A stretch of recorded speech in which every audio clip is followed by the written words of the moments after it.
Welcome back to Mind Trick Media. Today we're going to be going over the new Acolyte trailer, and then after that we're going to be doing some kind of like we're going to be like filling in or like talking about plot points basically that are like unfinished in Star Wars. So before we get to that though, we're going to be watching the new Acolyte trailer and live reacting to it. Neither of us have seen it yet. I sense this is only a small portal. Some sort of shift to tip the scales. Last night, a Jedi was murdered. The Jedi?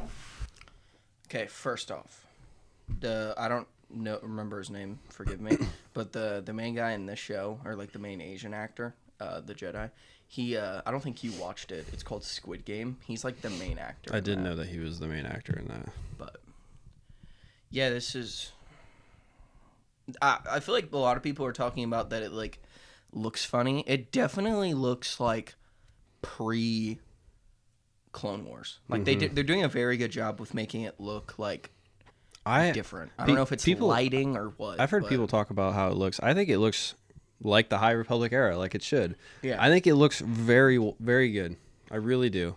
I think they did really good with how the Jedi's robes are and stuff like that. I think it looks like a High Republic era. They also, like, I don't know if it's just because we're seeing it in the trailer, but the actors who are playing them are doing a good job with making it seem like they've never had to worry about, like, a real big threat. Yeah, I definitely agree with that. So, all right. Justify their galactic dominance in the name of peace. But that peace is a lie. Jedi are being hunted.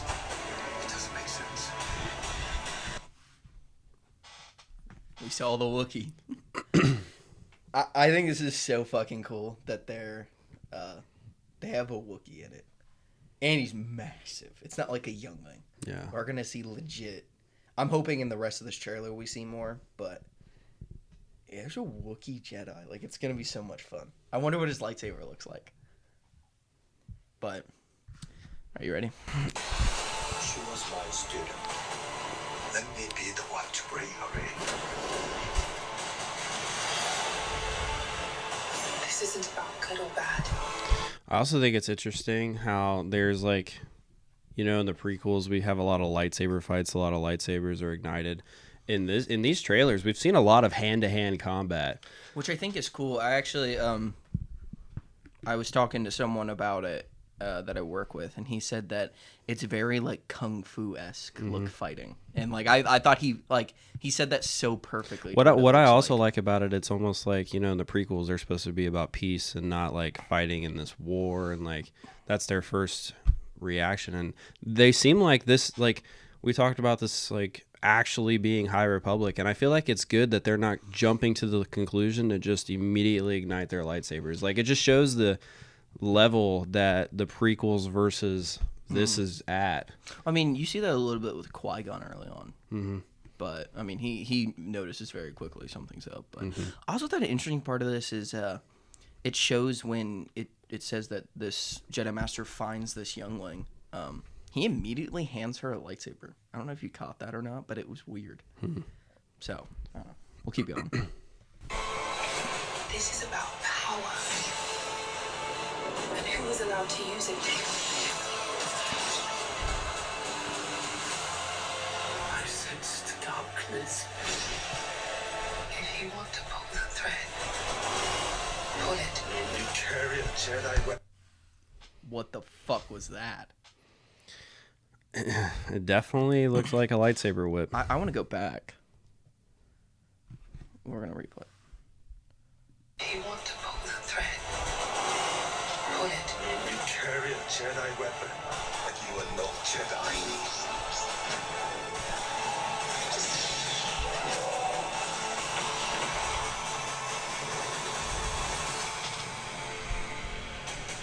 There's a lot to unpack. I tried to pause it and it didn't pause.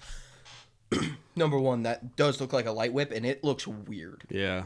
It seemed like it was like ignited and then it turned into a whip. Like it was interesting. Like if it's an option that the person has, I'm not sure. That's weird. Yeah, it was very interesting. Also, like, dude, I don't know who the bad guy is in this, but they just destroyed like 10 Jedi with one force push. Like, what was that? Yeah, that was. That was weird. Because, like. Even like first off, the light whip into the red lightsaber, that transition was very good. I don't know.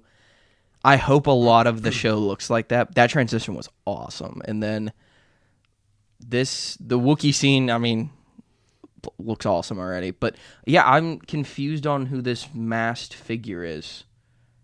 I mean, obviously he or she's gonna be like the main, assuming point. But yeah, and then I saw you gasp at this scene too. Like whatever force ability he uses, just absolutely knocked all of them back. That was a crazy scene. Yeah, like honestly, kind of speechless. I'm really having high hopes for this. I really am. I think it looks really good. Like even like I said, the hand-to-hand combat stuff I think's really like on point for this time period instead of just jumping to a lightsaber conclusion. And I don't know, like they look like they're about to go through it. I think the light whip is kind of interesting though, because like the only other really recorded thing that we have is a Legends book that talks about a light whip, and I don't know why the Jedi would have a light whip if they like that's definitely a war weapon. I also find it interesting that it's purple. Yeah, that actually I didn't even think about that until just now. Yeah, That's another purple lightsaber. Yeah. That's gonna be like canon. Right. That's very strange to me actually, because we know I know it's Legends content for what the lightsaber colors mean, but at the same time like Mace Windu has been the only one with a purple lightsaber, and that's very intriguing for what that could mean. Yeah, and like I know me and you've been excited because they're using like gold and yellow lightsabers too. So yeah, I think the gold lightsabers look really good on this. Yeah, I'm gonna be honest though, like I didn't even think about that's a purple lightsaber that's also a light whip. Like it didn't even cross my mind when I saw it. I was like so like intrigued by the light whip. Yeah. But it does look funky, like you said. Yeah. It's definitely not like, I mean, obviously like we're going to have to wait till it comes out to really see what it looks like, but it definitely looked a lot different than what I was imagining. Yeah, it definitely did. Yeah, like I said, when it ignited, it almost looked like a regular lightsaber, and then they kind of twirl it around, and it's like, whoa, that's a lightsaber whip. Like, yeah, I don't know. And like you were saying though, like this is I kind of had like a take on this a couple weeks ago where I feel like a lot of people are either upset or kind of and these trailers are making it a lot better, but people were kind of scared, especially with the news coming out of the show where there was like this director and that director and behind the scenes. I feel like a lot of people were very hesitant about this show, and it has to do with the fact that it's kind of something brand new in the unknown. And I mentioned it a couple weeks ago where that's what The Mandalorian was. Yeah. I think people need to remember, like, Disney has thrown wild cards at us, and have they all been great? No. But there are, like, The Mandalorian is probably the most successful thing that Disney's made. Mm-hmm. So it's... we got to give the show a chance. Like, I know we will, but like I think as fans we need to give the show a chance. The aspect where we briefly talked about this when they talked about this for the first time, because an acolyte, if you guys don't know, is normally a Sith apprentice. Yes. And what's cool now, we finally have the answer, like watching these trailers and stuff, that the bad person, or at least one of the two in this show, is a fallen Jedi. Yeah. So it makes me feel a lot better that they're not like going based off of like what we have for Legends, being like, oh, this should be there around the time of Darth Plagueis and Darth Tanabris, And the rule of two obviously is standing at this point because this is only 100 years before. And I'm glad that it's not interfering with that. I guess Plagueis is canon, but Tenebris isn't canon. And I'm just glad that they're not just completely erasing that time period of, like, this is what the Sith are doing at this time. Did they ever actually say when it is taking place? Because I don't remember if it's 100 years before the first movie or 100 years before the Battle of Yavin, but it's very close to the prequel. Because I don't know if they ever even, like, I don't actually know the time limit. I know it's after Bane and before Episode 1. I think it's 100 years. So, if that's the case, though, like, they're on Coruscant in the show. And there's no way Yoda's not there.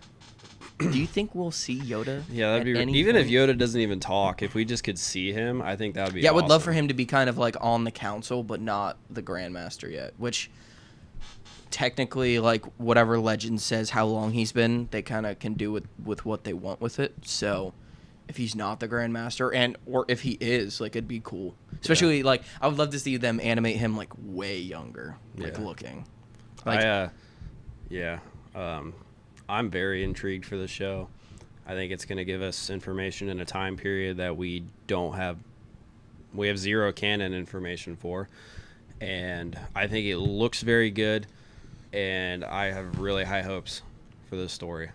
I really do. Yeah, and like I think you got to go into it going, like I know I just brought up Yoda, but like I think you have to go into it going, this is nothing about anything that's happening that is currently being like shown. So like it's not Mandalorian stuff, it's not Ahsoka stuff, it's not Anakin stuff, it's not the Skywalker saga. This is something else. So like that as much as I want them to finish what we're going to talk about in a minute, which is plot points and stories, like if they're going to start going this route, I think you like finish up what you're doing in the next 5 years and start branching out. I know I have a buddy, and then I've seen people talk about it online where people are so turned off to Star Wars right now from even just from when Disney took over, from the Book of Boba Fett not doing that well, and like just wanting something in Star Wars because they love it, but not wanting main storyline. Mm-hmm. And like, I do think that Star Wars would be a lot more successful if they branched out because we would be able to see new things. And that's the thing is like you brought in new people with Mandalorian, cool.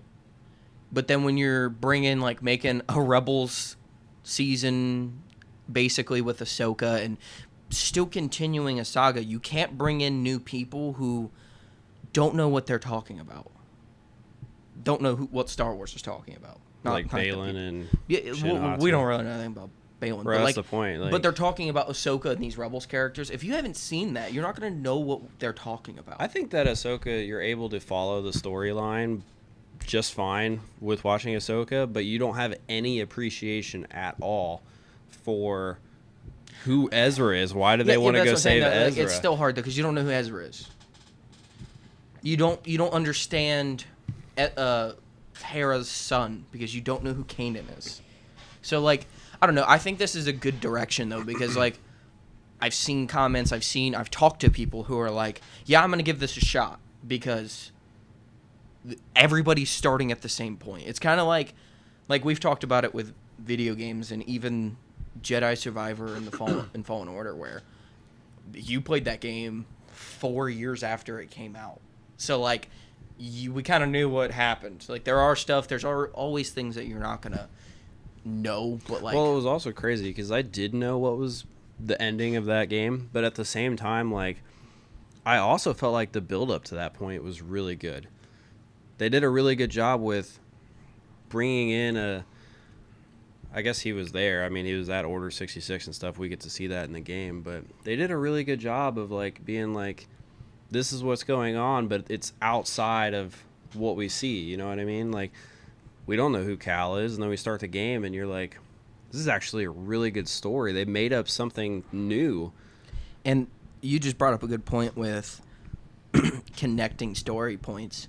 Do you think by the end of Acolyte it's going to connect to the main storyline at any point, or are they going to keep it away from it?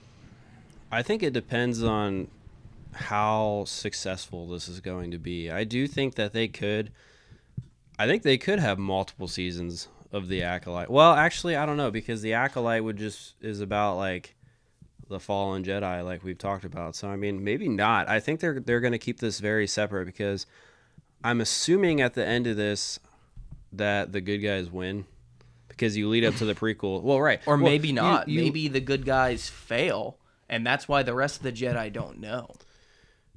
Yeah, like how Maybe they're how at covering the end that all of them die, like maybe die at the end of it, because Yeah, the Force thing that we talked about, how it wiped all of them out. Maybe That- they do all die. Yeah, like it's interesting. And, like, yeah. But another point, or another thing I want to bring up too, is like if this is like successful enough that they're like, should we make a season 2 or make something else? Do you think that they just start etching like further and further into the High Republic and into the Old This is Republic? where I'm really hoping that this is successful, because I think if we can get this kind of Star Wars very successful, start branching out to the Bane timeline, the Old Republic timeline, they're gonna try. This is the first step of trying a new thing in Star Wars, and I do think if Do this we is, want them to touch those characters? I mean, it depends. We've also talked about, like, Tales of the Jedi, for example. Like, a tale, like, you sit at a campfire and have a tale, right? It can be exaggerated. You're using So my own words against me. if you take, like, Tales of the Sith into account, you can have characters like Darth Nihilus that are super powerful, and it's a tale. It's exaggerated. So, like, it'll fit in the canon timeline, because they're just exaggerating the story, which is where I think Tales of the Empire went very wrong, is that They were just filling in plot they're points. just filling in plot points, and But it's like like they're not like they're filling in background stories Mm-hmm. that, because like I guess that's what Ahsoka and Dooku in Tales of the Jedi is, but like we've been asking for that, yeah. or maybe just like the intricate things about that. But you do see more. Like I feel like especially the Morgan episodes, like I could care less. Yeah. I do want them to branch out and do Old Republic stuff and stuff like that. Like, Bane is already a canon character It's just based on the scary. Clone Wars. Yeah, it is but- scary. And that's the thing with that too is But it's like if I was gonna look at how Bane is explained in his book versus what they made him look like in the Clone Wars, he does not look right. yeah, I mean, the looks of him was a little questionable, but he also was like a skeleton at the same time, like in the face. So He's wearing a mask, which doesn't make sense. I don't know. It's very interesting the way they chose him to look, but at the same time, we've read the Bane series. We got so far away from the Acolyte. I mean, we're Yeah, I know, we've gotten it's- away it's from the about it, Acolyte, but- but we're talking about how they could use the Acolyte to branch out, and I think we've read the Bane series, and in my mind, all of that could just be turned into canon, and it makes sense with the timeline. Like, I don't see a single thing wrong with that. That just makes the timeline not make sense. It's the timeline that would make it work. It's especially with Bane and Malgus. It's not But the if we- timeline that would mess it up. It's if they would mess up them, Right. not the timeline. Yeah. Trust me, they're going to do whatever they want to make sure the timeline's correct. We just saw it in Tales of the Empire. Yeah. And So, and they even did it in Tales of the Jedi where they changed technically EU things, but that were considered canon with Yaddle. Mm-hmm. And did they do a bad job? No. Would I've liked them to do what happened in a comic like the kind of known way that Yaddle happened? I think it's a better story. I think it would have had more meaning to the timeline, because Yaddle does save Anakin's life because they believe that he is the chosen one, and she goes out of her way to save his life, Yeah. and that's how she died. But in Tales of the Jedi, we see her just get killed by Dooku, which, don't get me wrong, it was cool, but at the same time, like, It's cool that she died. well, no, it's just Nah, it just has a lot more meaning when it's like, well, we saved the chosen one doing this. You know what I mean? Like, not just defending the Jedi against two Sith Lords. I think but- that I really hope that this is successful. I hope it's good and successful, to where they hopefully can branch out and do really good with EU content. I really want them to do good. I And think they have. I don't think there's a single person there that can. I'm sorry, I'm really trying not to rant about someone that I want to rant about, but they have not shown to me that they can make. I came up with this with the guy that I work with, the 5%ers. That's what I'm gonna call us, the 5%ers in Star Wars. They're not going to please us. They're gonna care about the 95%, and like I get that it's a company, but I also do maybe think I'm just worrying. I don't think they can do those characters justice though, unless they bring people in who can. And I know that there's kind well, of it's like, so we have these people, and if they're gonna branch out, they need to do their homework. They need to. But what I'm hinting at, and I don't want to say a specific name, they say that they do their homework, and then they clearly are not. And or they're doing it. Yaddle's the best example. Or of they're that. doing it, and then they're not caring. So, and like I said, it's still good content because they made a good story still. Yeah. But is you kind of are disregarding. Don't say that you look at what EU has to offer and make decisions based off of it when you clearly did. Well, don't tell me. I've also heard, going back to talking about the Acolytes specifically, that they are taking EU stuff and bringing it into canon. They kind of have to. Right, but are they going to do it 100%? The right way. Well, not necessarily Or the right way, or 100%, yeah, 100% right. doing it right. Because obviously, like, EU and canon, technically they can do whatever they want. They have already done that. EU is expanded universe, by the way. Yeah, they can do whatever they want, canon versus EU, but at the same time, like, it's really cool as like Tyler said, the 5%ers. Like, we know a lot of EU content, and it's sad when you bring stuff into canon and then change it. No. Like, And don't get me wrong, there are numerous examples where we've argued about characters that I'm like, it's not going to happen. Nihilus is on that border of I don't know how you use him in, like, you would almost have to do what other people do and make a spin-off this, almost make something that is canon, but it be a different self, because he's one of those characters that's kind of out there. Malgus, okay, fine. Bane's fine. It's the same thing. I feel like Starkiller and Nihilus are the same thing. I'm actually gonna disagree with you. Well, hold on. The only difference though is that with Nihilus, there are not canon characters that will be affected. Mm-hmm. Where Starkiller there will be, because it's Vader and Palpatine and Kamino, which I get that one. Starkiller will never happen on the big screen, and if it does, it's gonna be, they're literally gonna mark it as like a what if Starkiller was real. Yeah, if Starkiller does become canon, it's not gonna be what we all think it's gonna be. It won't be, Dude. But and that's going back before, if they do a what if Starkiller and they don't hire Sam Witwer, oh yeah, there's going to be problems. Sam Witwer is in every single Star Wars project since he did Starkiller. I think it would be idiotic to not have him be Starkiller. Like, it'd be idiotic.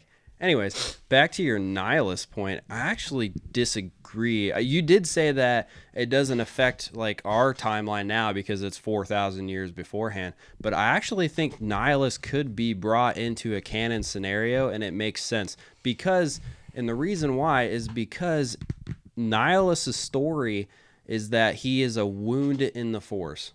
He was created kind of like Anakin was, and that was the whole point of his story and why he is so powerful. So they kind of went out of their way in the EU to make it make sense why he was so powerful. So I actually think that you could bring a character like Nihilus in and be like, he is powerful. It's going to be so out there, though. Yeah. It's going to be so out there. Like, people are already like, this Acolyte show is way out there. Mm-hmm. That show is going to be way out there. Right. I mean, I don't disagree, but at the same time, like, I do think that they could bring these characters in if they do it correctly. And that's the big question mark. Are they going to do it correctly? You said that funny. Sorry. Well, yeah, I think we need to sit down right now. The Acolyte's going to come out. Let's watch that. See how well they do with that, because this is kind of a timeline. Hypothetical effect. This is if it even works. This is kind of a timeline where we don't have a lot of EU content, anyways, because it's not like we're using Plagueis, we're not using Tannerus, so we're going off on an original story almost at this point. If they can make an original story, I do think that they could do a little bit of homework. They have time to do it. Do a little bit of homework and make the stuff successful. But I don't think they care. I know, but I guess we're gonna see how well this performs and go from there. And I feel like that project is a 2050 project. Oh yeah, it'll be a long time. Sadly, I don't know. I feel like if the Acolyte's successful, it's the only thing it's gonna do is they're gonna get like big-headed in the sense that they think that they can create a ton of new Star Wars stories. So even if this is successful, I just think they're gonna go, oh, okay, we're just gonna make a prequel to the Acolyte. Let's just inch forward with our own stories that we get to judge and do everything in. Because whether you say it or not, there are things that are being shoved into movies that have nothing to do with the story. They're kind of just in there to be in there. I don't want to go too much further into what I mean by that, but it's definitely seen out throughout a bunch of the Disney Star Wars stuff. But now that I just thought about that, I really like it. It makes me think even more. If it is successful, they're gonna make their own stories, which I mean also is kind of cool. Yeah, and I don't mind that because I honestly, as much as I want them to make these stories, I am scared. So if they want to just make their own stuff, I mean, yeah, we saw the. I know it's our opinion, and everybody's definitely entitled to their own opinion, but we saw what they did with the sequel trilogy, making up their own story, and I mean, yeah, we never know how it's going to go, and yeah, it is very interesting to see them actually start a new storyline that's basically an original story. And not in defense, but on top of the story problem is that I feel like they were going in a direction with 7 that was going to be okay at least was going to be okay, and I feel like 7's pretty much like 4. So they basically cleaned house and was like, all right, new director, new producer, new this, new that, new this, new that for the next 2 movies in a row. They literally are almost standalone films because if there wasn't the same characters in them, you could not even tell it's the same timeline. You couldn't tell that it happened over this chunk of time. Mm-hmm. I don't even know how long in between those movies there are, between 7, 8, 9. A year or 2, 3? I don't know. But, I don't know. To close up the Acolyte point, especially seeing this trailer, which we just went through a trailer that the show bombed, so Tales of the Empire Tour was fantastic, and it's the best part about that show. So. I think this is going to be it's going to be very different, though. It's hard to fuck up something that you're creating from scratch. So, unless they break canon with the rule of 2, and they I think because I know you said I cannot confirm if it's 100 years or not. I know the only thing I know is it's before Anakin, before Anakin's birth, and after Darth Bane set the rule of 2. I'm assuming you're looking up to see when it's supposed to be. Yeah, because I really don't know. I know it's a 900-year gap that I don't know. It says it is 132 years before the Battle of Yavin. So 32 years basically from Anakin to the Battle of Yavin. So basically his whole life plus 100 years. So it's 100 years before Anakin. Yeah. So. Basically. I mean, yeah, unless. I mean, maybe the Rogue Jedi and or the Master that's in this they're going to play off as Tanabris's Master because it's around that time. Or even if it's just Tanabris, but it's obviously it doesn't look like Tanabris. I don't. Well, I'm pretty sure. Maybe we'll throw an image in to show you what Tanabris looks like, but he does not look like that character. So. Yeah, as long as they don't break canon in that aspect, this is. Other than that, everything else to me seems like it's going to be an original story. And I'm cool with go for it.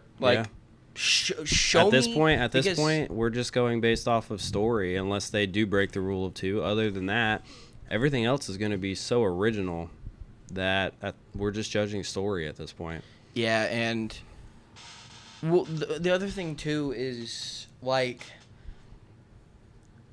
7, 8, 9, they still had to go off something because you're finishing a saga. But, we saw them with The Mandalorian make their own story. And, the first 2 seasons of Mandalorian are very good. The third one, we'll talk about another day, but we'll see where that story's going. This, they literally have full creative control. Like, show me what you can do. We kind of see what you can do. Show me what you can do. Yeah. And if you're successful, like, if people like it, then good for you. Please.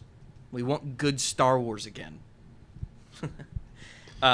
So since that's wrapped up, kind of mentioned earlier, we're gonna just go through a couple of like unfinished plot points or stories that we would like to see. So this can also be things that we know that are in comics or books that we kind of want to like just see on the screen or in a TV show. So these are kind of all over the place, and we'll kind of explain more as it goes. I'll actually start this out since we're kind of talking about a new story and stuff like that. So we do know that the Acolyte's going to be different time period, and then at the same time, we do know they're making a movie that is supposed to be about the very first Jedi. It's like 25,000 years beforehand. So one of my things that I really want to see, one of the things I really want to see is the original formation of the Jedi Council. Is that like, do they have like a time? I don't on know. that? I actually don't know at all.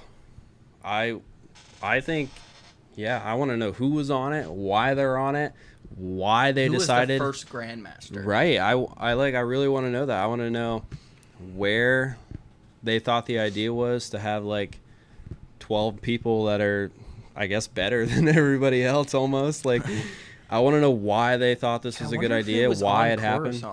Yeah. Or do you think it was somewhere else? I have no idea. That's why I want to know. That's one of the moments that I'm like, I feel like we should get that. Yeah. So one I wrote is, this cool character. His name is Plo Koon. No, I would love to see. There's a Force ability. So everybody knows what Force lightning is. It's Sith ability, launching lightning out of your hands. A lot of people don't know there's actually a Jedi version of this, and it's called Force Judgment, and it's basically like an orangish yellow color. And there's actually a comic, I believe, where Plo Koon uses Force Judgment. It's kind of like the only time we see it, but like I know I kind of knew about it before the end of the Clone Wars, and I was hoping we got to a point where they made it, but it just never happened. They just didn't use Plo Koon to his abilities at all. Yeah, and I know we always say cool character, but like look up an interview where Dave Filoni talks about Plo Koon. I sometimes I think he's his favorite Jedi. I saw this. Loves Plo I Koon. saw this interview where Plo Koon gets shot down during Order 66 in the ship, and Dave Filoni was like, George, there's no way he couldn't have survived this. Like, he could have. Let's bring him back. And at the time, George was like, no, we don't have time for that, because this is when it was just the movies, the Clone Wars, and Rebels at this point. So they didn't have all this other stuff happening. So they were like, no, we don't really have anywhere to put Plo Koon into these stories. But Dave Filoni was begging for Plo Koon to come back. But there's also a similar point to that where since George is out of it now, there was rumors that Filoni was going to bring back, and there's actually more of a recent interview after The Mandalorian Season 3 came out where they told some of the actors on set that the Jedi coming was Plo Koon. Mm-hmm. And like, it's in The Mandalorian when Luke it doesn't make sense, but it would have been awesome. Yeah, it's like The Mandalorian when Luke comes in to get Grogu and like help them out. And Dave Filoni was like, no, it's Plo Koon. Yeah. What's this droid that's an R2 unit? Why is he green? Like, no, it's just this green R2 unit. Like, his name's R276. I don't know. But it's so funny that he lied to them, and he could have just been like, it's just this guy we made up. Like, he's no, it's Plo Koon. It's just funny how he did it. But I would love to see more Plo Koon, and I would love to see Force Judgment actually happen. So the next one for me, we see in the Clone Wars Yoda go through his journey that's initiated by Qui-Gon's Force Ghost, where he goes and meets the Wills. And in that process, Qui-Gon says that he was selected to basically be trained by the Wills. And for what you got, if you guys don't know, the Wills are almost that's the training to become like a Force Ghost and to preserve your life after death. And it's a higher force being. Yeah, and Qui-Gon was actually the at least original person in our canon timeline to be chosen for that. Yeah. And then Qui-Gon was the one that helped Yoda because Qui-Gon tells him that he was unable to finish his training before he got killed by Maul. Do you think that the Wills chose Qui-Gon because he tried to preserve the prophecy of the Chosen One? That's also a possibility. I just thought about Yeah. that. We're making theories as we go. I do think Might that as well they, call it Star... No. I do think that they like Qui-Gon because Qui-Gon did believe in that stuff, and then at the same time, Qui-Gon also would listen to the Force more than other people, I feel like, and go about it in a different way than the Council would go. And the next closest person to that is Yoda. Yoda's open to learning. That's the cool thing about Yoda, and I think why Qui-Gon reaches out to Yoda, because if he reached out to anybody else, I don't think they would even have attempted what Yoda does. Yeah. So, and then obviously in the third movie, we get to see Yoda tell Obi-Wan that he has training with Qui-Gon to become the Force Ghost as well. Mm-hmm. And So, then we yeah. also see in the EU, Obi-Wan reaches out to Anakin, like before he... Yeah, during episode 6. Yeah, right when he has the process of dying. Oh, do you want to talk about that? Oh, okay, so we'll go into it. So there's an EU like comic where they talk about how it's basically from Force Ghost Obi-Wan's point of view through the 6th movie, and obviously he's looking after Luke, making sure that Luke doesn't die because he's the only chance they have to fight against the Sith. Where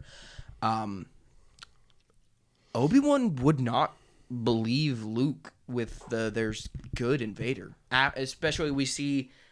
From now, especially where we have content where we see the breakdown of Obi-Wan not believing Anakin's a thing anymore. I mean, Darth Vader literally tells him that he killed Anakin. So, basically, the whole point of the comic is that Obi-Wan, like as a Force Ghost, you're present wherever you want to be. You just don't have to be showing.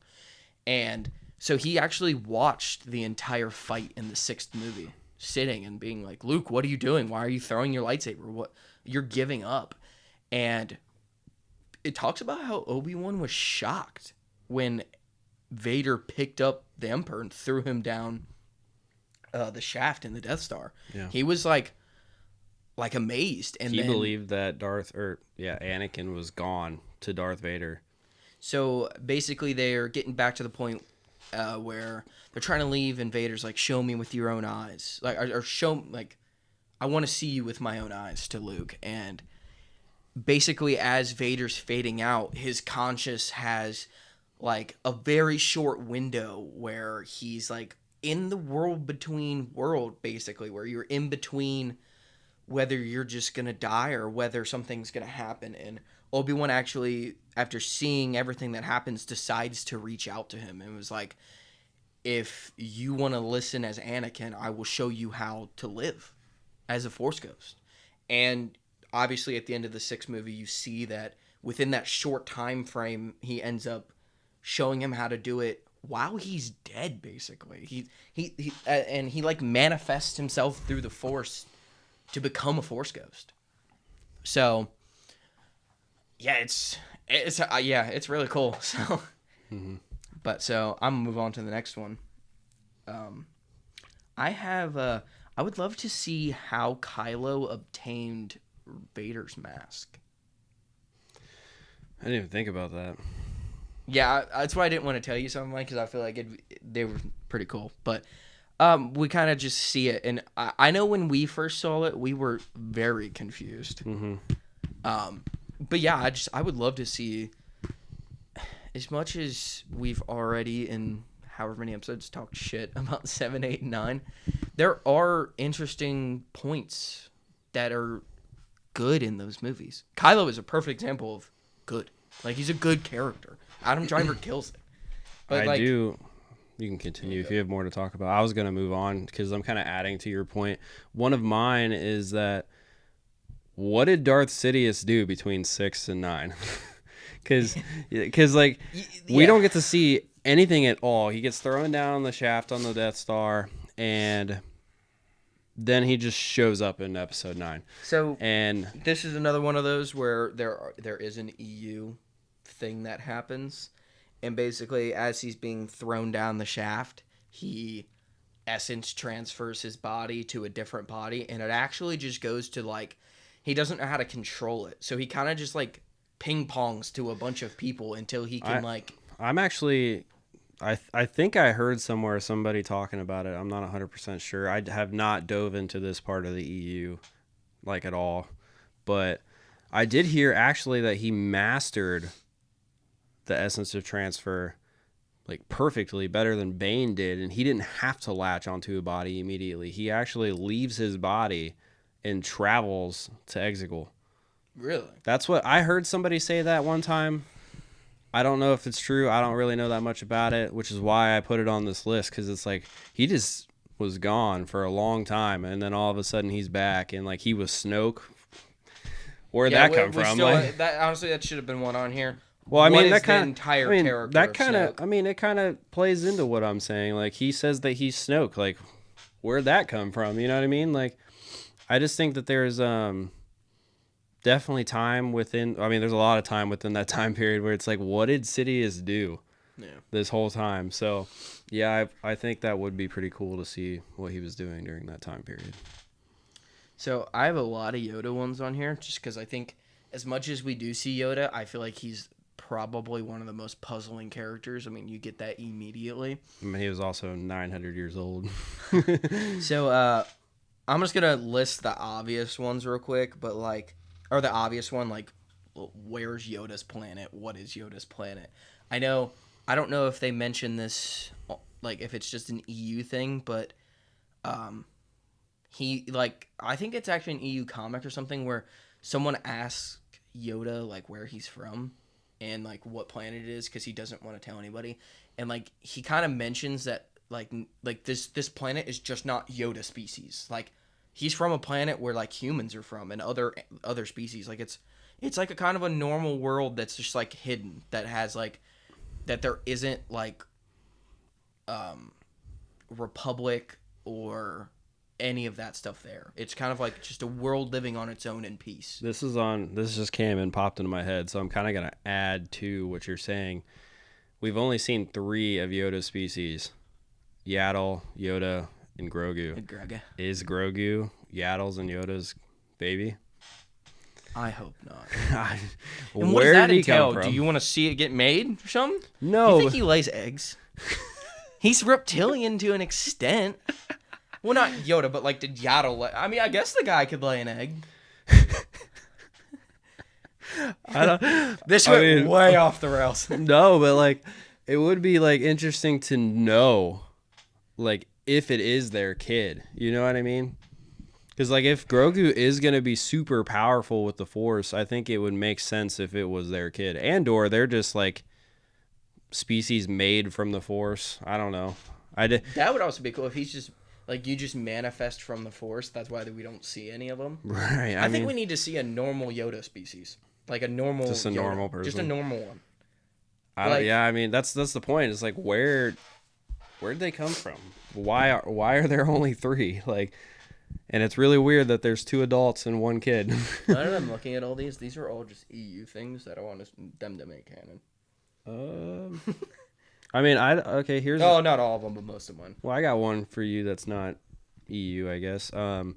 We do see after the Phantom Menace, there is a lot of Darth Maul story in between all that time, and then we get to see a little clip in the Solo movie, and it's almost like we know how his story ends with Obi-Wan in Rebels, but what was he doing in Solo, and like why have we not gone back to that when that was one of the first things that Disney made?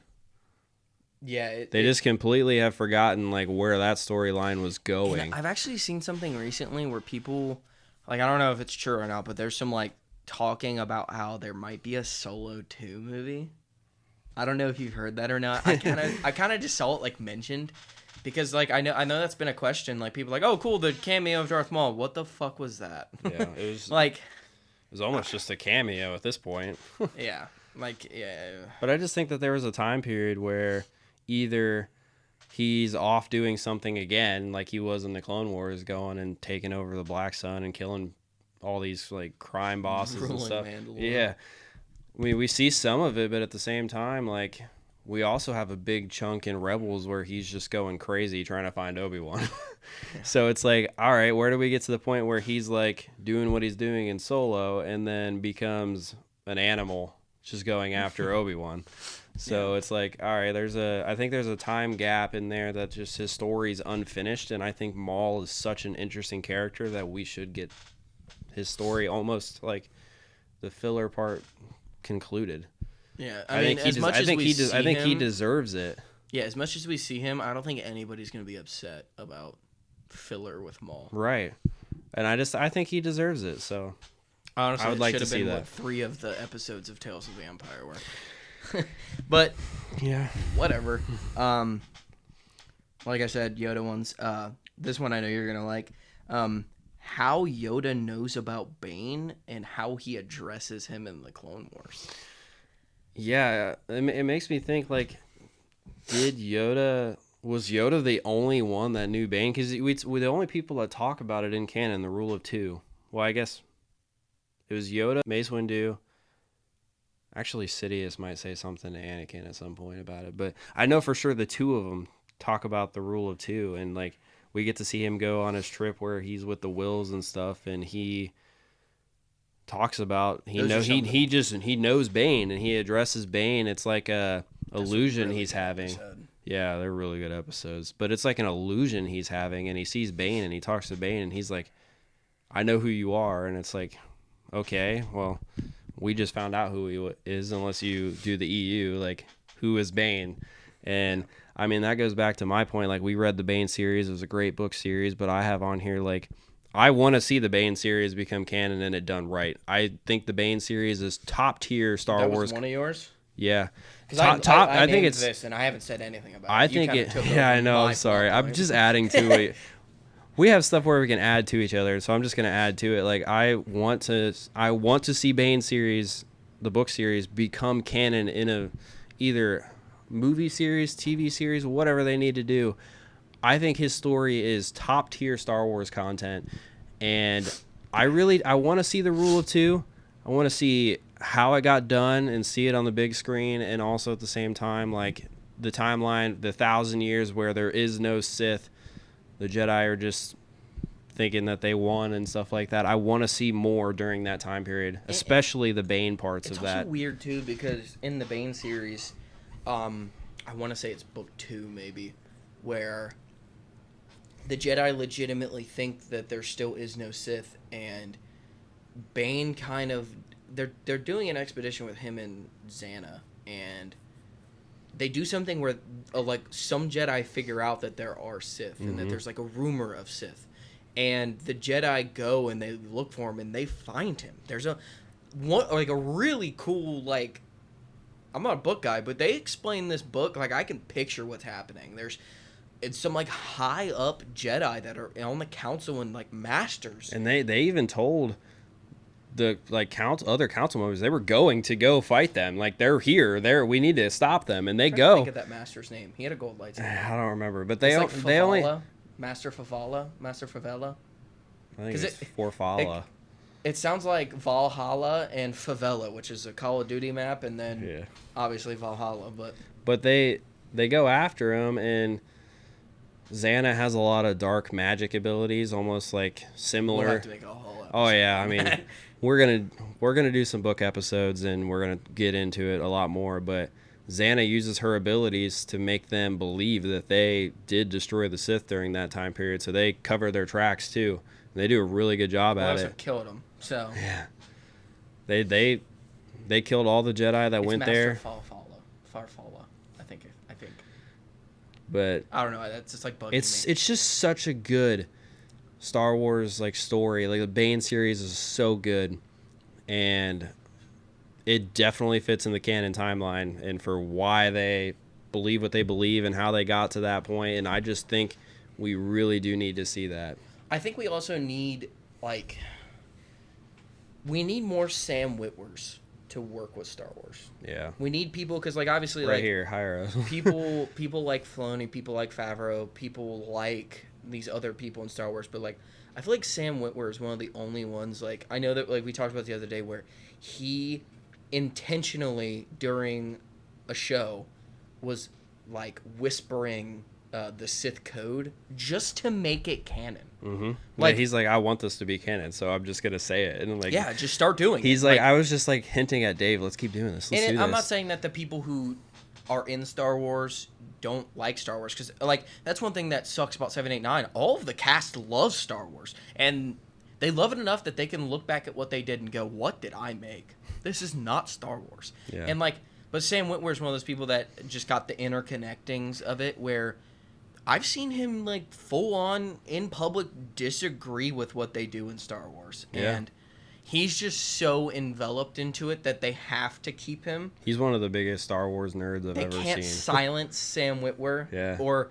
you have outrage. Right. But we need more people like him to get in, because, like I feel like this is the only way things are going to be successful. Like, we've been talking about Bane for...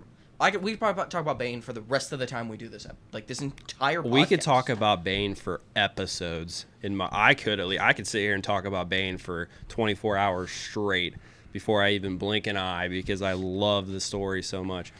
And like you said, we need guys like Sam Witwer. Like, for example, like when he comes to be Starkiller, I'm pretty sure that was his first role in Star Wars, was Starkiller on the video games. He was meditating in the one scene, and he's like very tense, and he's just doesn't look like he's meditating. He's trying to put his lightsaber together, and he's very like stressed out and like trying to force everything together. That's a great interview to go watch. Yeah, it is. He talks about it, and they're all like, "Why are you meditating like that?" That's like, and then he's like, "Because this is how Vader would have taught him how to meditate. Yeah, like, you have to force it together. You force the lightsaber together, because I am in control of the Force. The Force is mine to command. You should shove the lightsaber together." You should also like look at him and behind the scenes in the Clone Wars voicing Darth Maul. He's crazy. The passion. Oh yeah. We need more passion, Yeah. and not passion as an actor. Like, you need passion as an actor to be a good actor. And then you need passion for what you're doing. And then another example of why Sam Witwer needs to be more involved and people more involved like him is in the Clone Wars. Dave Filoni almost had a massive slip up where there was a time where Anakin was talking to Shmi. I think it was the Mortis arc episode, and he tells her, "I want you to meet my wife.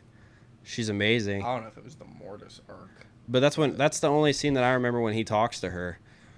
But anyways, it got scrapped. We don't know when it was. It got scrapped, but anyways. Filoni. So what happened? Had a slip up, and I wonder if it ever would have got caught. Like, obviously fans would have caught it. They went through, and they filmed the scene in the Clone Wars. It was Anakin talking to Shmi and was like, "I want you to meet my wife," or "I wish you could have met my wife," and stuff like that. And they filmed it all as emotional, and Sam Witwer was like, "Yeah, we're gonna have to redo that." And Dave Filoni's like, "Why?" And he's like, "Because she already met Padme in the first movie." Yeah. Like, they had dinner together. Like, yeah, they broke bread. I love when he said that. Yeah. They broke bread at the table. And we like he said, we just need more people involved with Star Wars that love it that much. Or you don't even have to be Sam's role, where Sam is the actor, the advisor, the person like giving his opinion. Honestly, I don't know why they couldn't just hire people to stand in the castings or the recordings and the shows and just be like, "Hey, does that look like?" I know it's like, this is not how stuff works, and this is so hypothetical because it'll never happen. But like, they almost need people in there to be like, "No, you need to redo that because of this, this, and this," and they need to listen to them. Like, I've talked to people about this that don't necessarily agree with that, because it's just not how movies work. It's not like you're trying to please a small amount of people that a lot of people, the 5%ers that no one else will care about. But like, to an extent, it's like, if you're like, it's tough for me to say, if you're gonna make it, do it right. Yeah. But they don't think it's right, so what am I to tell them that it's right? Like, I guess, but yeah. At the same time, like I don't know, like, Sam Witwer is involved a lot, but like, if you have a question about something, just like one phone call, and you're gonna get a pretty good answer. Yeah. I mean, he need a hotline. Call a Star Wars fan. He's ready, and it's like, we need more people that can just answer questions constantly. Okay, we gotta move on. Is it my turn or your turn? Because it was my plot point, but I have 3 left, so I don't know how I many you have. have 1, 2, 3, 4. All right, cool. So it's your turn. Oh, because you mixed your Bane one. Yeah, I mixed the rule of 2. Back to Yoda. This one has to do with Yoda, but it kind of is a general sense. So like, when we see apprentices and like younglings training, like we see it basically through Ahsoka and the Clone Wars. You don't see traditional training. We see a rush training. You start seeing Padawans who are early teenage years or even younger, 10 through 14, that are going on missions because they need more Jedi. You can, for every Jedi youngling that they find, they make 100,000 battle droids. Yeah, so and it's really crazy because you see Kanan, you see Ahsoka, you see all these characters just get have fun. They're in the middle of a battle. So it's like, why are these younglings that are so young? Like, we've talked about Ahsoka being super young, and then you got Kanan and even Cal going on missions when they were even younger than Ahsoka was, and it's like, why are we having these kids go lead soldiers in a battle? Like, I understand, like, their numbers were down, like, in the war, but at the same time, like, you wonder why so many clones die. But so like my original point was I would love to see Yoda's training as a youngling and like a Padawan, but that goes for honestly anybody that is older than Clone Wars era, where I would love to see their training and like what goes. Like perfect example is there's the Dooku book. I would love to see Dooku and. Why is he always blanking my name? Sci-Fi Diaz. Sci-Fi Diaz, dude. Yeah. Oh my god. I would love to see their training. I would love to actually see the live action of him and Dooku being chosen by their masters. Yeah. I think that would be such an awesome thing that we never see. Like the closest thing we get to that is Ahsoka being handed to Anakin, Anakin being handed to Obi-Wan. Like we don't see them pick. It sucks. I mean, I'm gonna piggyback off you again because I specifically was like, I want to see when Mace Windu was picked and his training getting to the point where he starts using Vapad and stuff like that. Like, why? I would love to see an entire Vapad arc. Right. It's like, why was he able to do that? Where did it come from? Like, I want to know why the master chose him. Obviously, there's got to be some kind of darkness within him for him to be able to use that. And it's almost like, wow, like I want to see that. Like we don't get to see that, and there's just yeah, definitely. Like I feel like, dude, you could pick any of them. Like we just picked like some main big hitters, but I mean, just I'm trying to think of like before them. Like I mean, you could do Ki-Adi-Mundi, you could do Fisto, Plo Koon, you could do Yaddle training, Yoda. I think Yoda is the most interesting to me, and why I chose that because like. A lot of the council doesn't live in 900 years. So, like, it's easy. It's better to do him because he was trained at a point where, like, well, actually, he's kind of, because, like, they were still, like, all the coming off of Sith. So, like, I want to get that, like, 300 years after the Thought Bomb Bane, which Bane's still alive. Well, he's not alive, but. After Bane, where we get what do Jedi do for training, like, and the Acolyte, we're gonna see some. I wish we might not see masters pick their Jedi, but we're gonna see a lot more training, hopefully. But I think it's interesting. Like, Yoda's just such a good person to pick for it because he's seen and done it all over all of Star Wars that we basically have. So. Is it my turn or your turn? I know I said that one. I piggybacked off you again. That was another one of yours? Okay. Which one do I want to save for last? Yeah, I have 2 left. How many do you have left? 3? Yeah. Okay. I have another. I'm just going to get the Yoda ones out of the way. I have Yoda's master and how he picked him. So actually, I technically already kind of said that. Yeah. But I would love to see who chose Yoda. And like... what age he chose him, because we kind of see how Grogu's developing, and like the reason they live to 900 is because like Grogu's 50 and still can't talk. Yeah, but I'm also pretty sure that in the EU, I mean, they have EU content, obviously. We just want to see this become like canon and on the big screen and stuff like that. But I'm pretty sure Yoda ended up going through all of his training and being done within the first 100 years, which is crazy because Grogu's already 50. So another thing too that they don't talk about is one of the things about Yoda, on top of all the other stuff, is that his speaking is so weird. Mm-hmm. He never spoke like that when he was a youngling and a master. I don't know if you know that or not. Yeah, I did hear some about that. Yoda did not speak in haikus and we also weird backwards tense. He actually picked that up from, I don't know if it's his master or a master that he liked, was like more of like a fault, like he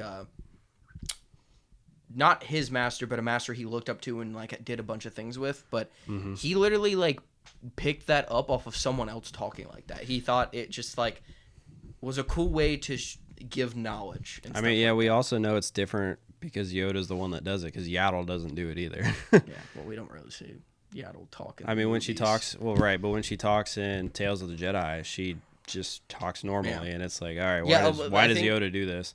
Yeah, like I think that's like such an obvious thing that people probably don't think about. Mm-hmm. But so you have two? Yeah, I have two. No, I have two. Okay. Yeah, I have how Count Dooku met Jango Fett and be like, yeah, you're the one that's going to be the clone. Yeah, like we do know he's from picked for a reason. Yeah, we do know that Jango at that time was supposedly the best bounty hunter that there was. Yeah. And yeah, I mean, Cad Bane was the next closest to Jango, and it's like, all right, so why did you choose Jango over, let's say, Cad Bane? Yeah, so we'll get to this later because there's an entire book that kind of it kind of connects why Dooku chose him, but it's Dooku is, I don't even know how to explain this without it sounding weird. He's like speciest. Yeah, that's the only way I could put it to make it sound right. He believed that Dooku the humans were the superior species. Yeah, Dooku legitimately believes that humans are the superior species and that they should be in charge. Which is weird because they make a bunch of battle droids and stuff. But part of the reason he chose Jango is that he's humanoid. And also, like, another thing, human is like a normal term in Star Wars. Like, just because you're human does not mean that you're from Earth. Technically, in the Star Wars universe, Earth, EU-wise, Earth did exist, and Star Wars is so far in the future, it's the people who you see are human came from Earth at one point. That's their home world. Yeah, so... But then they grow up everywhere. Earth and the EU, the planet started getting destroyed because of what we were doing to the planet, and then when people started coming, being like, oh, this is a new planet, they just left. They just left Earth. And way further in the future. It became like a trash planet. Like, that's all it was. It became like a dump. Like, that's what it was. It was just rotting away and nobody lived there. Also, it's going to explode. So yeah, after the humans left Earth, nobody really ever went back there again. Yeah, I mean, I'm gonna be honest. I don't know that far into it. I just know that, like, I know it's kind of weird because, like, when I've said human before and people are like, oh, that doesn't make sense. I'm like, well, what do you think Anakin is? He's a freaking human, but he's from. Well, he's actually. They don't really say if he's from Tatooine. They just said he was sold into slavery, but they're humanoid. Their species is from Earth, but. A human could be born on Coruscant. They could be born on Tatooine. They could be born anywhere. It almost seems like Coruscant becomes the new, like, resting place for humanoids, because I feel like there's a lot. I know other species live there, obviously, but I feel like there's a lot of humans. Well, part of that is it's because, like, it's a real movie, so they're real actors. It's easier to not have to put makeup on people. Yeah, I guess so. So. I forgot what we were talking about that went down that tangent. Dooku is speciest. So he believes that they're, like, the higher species. So I think part of the reason Jango was chosen is that Jango is a human. So he's the best bounty hunter that's a human. Yeah, it'd be cool to just see where that all came from and, like, how he came across him and been like, yeah, this is the plan and you can't say anything. You know what I mean? Because he had to have been aware of the plan. There's no way. Well, why wouldn't, if someone came to you and goes, I like you so much, I'm going to make 1 million of you. Yeah. That are all that are going to answer to you if you want. Yeah. Cool. And the paycheck was probably awesome. Yeah. So And he got his own kid out of it. yeah. So he had an identical copy of himself that has to obey him. Yeah. So, Duke is one of those characters I wish we got a lot more of. He's such an interesting character. But so then my next one is I would have loved for them to not go against what we thought the 8th and 9th movie were, and they actually made like a force wielding clone, and that Finn actually had the force and not just hint at it and throw the character away. Yeah. I think that'd be.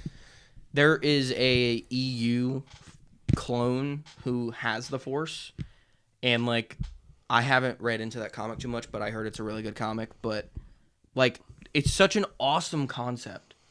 Which he's technically not a clone, actually. He's a stormtrooper. So I guess the term clone having force abilities is wrong, but like a stormtrooper who finds out they have force abilities and goes against the Empire or the First Order. It would have been such a cool concept. Yeah. But we got Rey. All right, I'm going to move on to my last one. And I think this is just one that we've talked about because we're just question marks fly when this comes up. We need more information about the world between worlds. Oh, I was like, what are we talking about? I just think that we have this concept where all of time in Star Wars exists in one place. And it's like, just hearing that, what does that even mean? Like, all time periods exist at the same time. It's not a multiverse. It's everything that happens in the timeline happens at the same exact time in the world between worlds. And it's like, what? Yeah. And I just feel like Rebels ended up getting canceled because Disney bought it right when Ezra discovers it. Sidious wanted to infiltrate the world between worlds in Rebels, and Ahsoka and Ezra have to stop that from happening. Which, by the way, Ezra pulls her out of one of the timelines to do that. So I don't even know what that even means. Because like when in the world between worlds, you basically just see it almost looks like outer space, and then there's these pathways that you're walking on. If they've seen Ahsoka, they've seen it. Right. If you've seen Ahsoka, you've seen it too. That's where Anakin brought Ahsoka after she lost to Balin's Skull. But it's like that's exactly what was happening with Ezra and Ahsoka, though. Ahsoka was gonna lose to Darth Vader, so he pulled her out. Right, and it's like, I don't know. I don't even know what that like does to the timeline. Like it does. It's crazy. And then at the same time, you got Anakin that was in the world between worlds that pulled Ahsoka there to finish her training, and like, what does that even mean? And it's like we definitely need more information about what the world between worlds actually is. Yeah. And apparently, all time exists there, so it's like whoa. Like it's kind of weird too because like they chose Ezra as like the character to find it. Mm-hmm. Like it kind of gets mentioned with Anakin, but like it's he kind of accidentally stumbled upon it. Yeah. Yeah, and that's what's weird though is like it doesn't like it's weird that Ezra figures it out and like gets into it, and then like you said, like we just kind of miss content with it. Mm-hmm. But like Ezra could have messed up so much of the Star Wars universe. Yeah, like I said, he pulled out Ahsoka during the Darth Vader Ahsoka fight and almost like saved her. And it's like, did that change the timeline?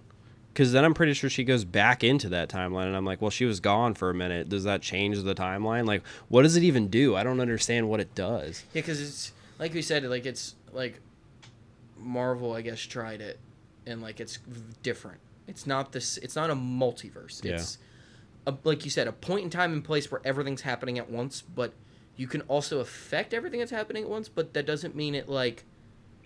Well, can you affect everything at once? I don't know. That's the thing we don't really know.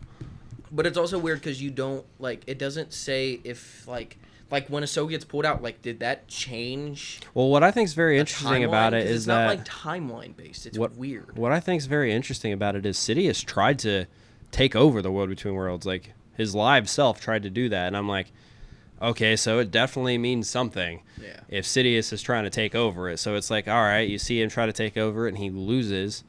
And it's like, why did he want to do that? Like, there's got to be something, a bigger picture to this that's like, we don't know yet. And I really think they need to explore. They really need to explore that.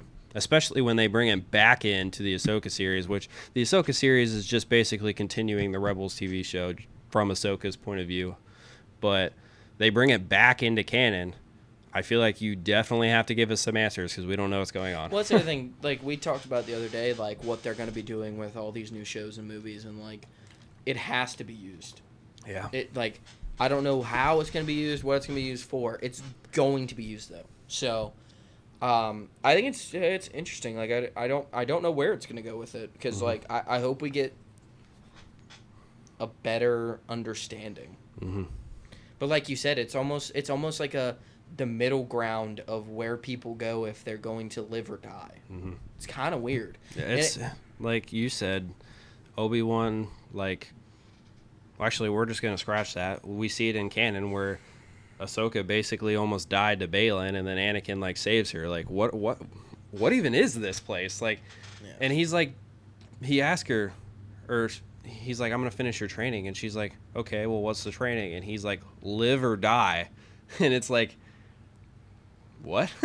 Like, he gives her the option if she wants to just, like, that's how she died in this timeline, or like she chose to live. And it's like, what? Wait a second. If she chooses to live, if she chooses to die, does that mean the training is that he's going to show her how to become a Force ghost? Or does he know that she needs to be alive to whatever is going to we're not going to talk about the theories of what we think is going to happen. We talked about theories for like 2 hours the other day. But, like, does he, like, know he needs her in the living world? I mean, he could. I mean, yeah, they can do that because Qui-Gon talks about it. He can't tell Yoda what's going to happen in the Clone Wars. Yeah, but they know what's going to happen. Yeah, they know what's going to happen. It's kind of weird. Yeah. So, yeah, I definitely think that needs explored. But they do and they don't know. Because Obi-Wan doesn't know what's happening. I guess Qui-Gon technically says that he can see different outcomes in the future and different things change what's going to happen. I mean, obviously, like, you make a choice, like, stuff's going to change, but it's like, yeah, that's just the question mark that we have. And it's like, you brought it back into canon. It's got to mean something. Yeah. So the last one I have is, honestly, a lot of mine I feel like were similar, but this has to go back to training again. I would love to see Anakin between episode 1 and 2, where he's going through training, and specifically, I would love to see him training against the Darth Maul hologram.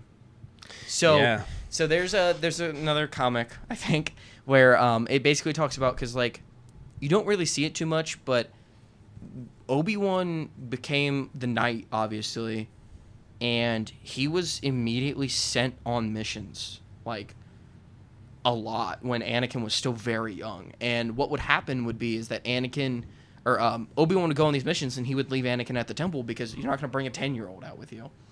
And he would actually be left with Yoda, and Yoda would actually help train Anakin. And Anakin absolutely hated it, because he would be lumped into with other younglings, and he would, like, meditate a lot, and he felt like he was not liked in the Jedi Temple. Yeah, he also, he was bullied a lot because everybody was like, oh, he's the chosen one. They would treat him as an outcast because he was supposed to be different than everybody else. Yeah. And then at the same time, he didn't like the training sessions because he just felt like he was past that point already. Like, he's doing, he has like, so much kindergarten life work, experience. but he's in 5th grade. You know what I mean? Like, yeah, he has so much life experience at 10 than what these younglings have or even young Jedi Knights have. So, yeah, and so basically there's an entire comic where it's talking about how Anakin became so fascinated with Qui-Gon's death because it was like a craze that the Sith were back. So all of these other younglings were crazy about it, but Anakin kind of knew more about it than they did because he witnessed it. Yeah. So he set up a hologram that was Darth Maul, and he would fight Darth Maul constantly via a hologram. And it honestly kind of, like, weirded out Obi-Wan because he didn't understand why he was doing it.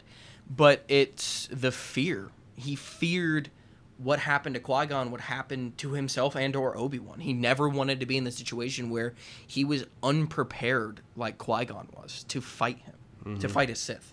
So at the time, they didn't know if it was the master or the apprentice, so because they were like, it was the only option. So Anakin was like, all right, I'm going to fight the best thing possible to always be prepared. Yeah. So it was, I would love to see that, I don't know if they could do it now because Hayden's 50, but I think we'd both be upset. I If think they did had really. a different person play him. I think they did really good with how they made him look in the Ahsoka series. I think he looks really good. I've actually seen a lot of people are like, "Oh, he looks really weird," but then I've seen side by side pictures. He actually looks very good. You obviously like the de-aging thing. It's just because we know what he looks like now. Yeah, but If you compare him at the same from- time, if you go based off of how he looked in Obi-Wan versus how he looked in the Ahsoka series, they did really well to make him look like the third movie version of himself. Well, because compared to the second movie version by of the himself. third one, he's old enough in real life that he probably didn't change for like 10 years. Yeah, They did really good in the Ahsoka series for how what he is looks. very different about him to the Obi-Wan series, because that's kind of what they based off of, is just like the kind of like peach fuzziness and like shininess of his face, just because he's 25 years younger in it. So like he definitely is like, they couldn't babyface him, which Yeah. I get, whatever. But yeah, I would love to see, like, as much as the main story is about Anakin, I can't believe I'm saying this, I would love to see more Anakin stuff. But specifically just because I think that entire plot point is interesting. I think, yeah. I mean, there's just so much about Anakin that makes him interesting. And then now you add the aspect with the World Between Worlds stuff. It's like, what has Anakin become? And there's so much more they could possibly do at this point, that it's like, if they're going to start doing this, they need to start doing it now before Hayden gets a little too old, because if they let this go too long, it will upset the fans if they don't use Hayden. So, yeah. You got any more? Nope. Good. All right. It's been another podcast from Mind Trick Media. Have a good day, guys.